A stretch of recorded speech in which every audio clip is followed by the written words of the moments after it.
While environmental experts are warning that climate change is making record-breaking floods the new normal.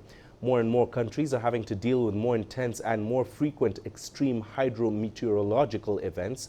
For more on this story, let's now bring in Dr. Mohamed Gambo. He is the head of policy, research and partnership at Shelter Afrique. He joins us from here in Nairobi. Doctor, thank you for joining us. While flooding is a yearly phenomenon in Uganda and many other countries in East Africa and the Horn of Africa, with significant social and economic impacts, it does appear that some of these countries are almost always caught unawares, overwhelming emergency services there. Why is this the case?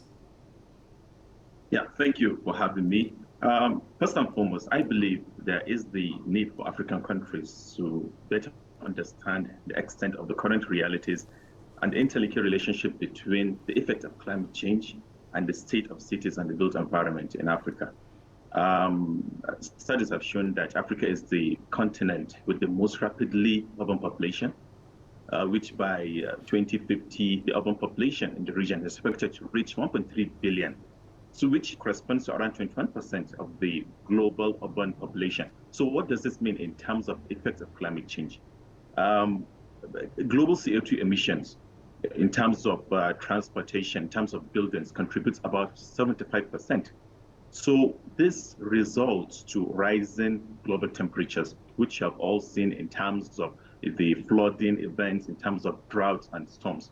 So this, by clearly understanding these facts, that goes a long way in enabling African countries to put in more effort and to be more proactive in attending to these issues that relate to the effects of climate change and cities in the region.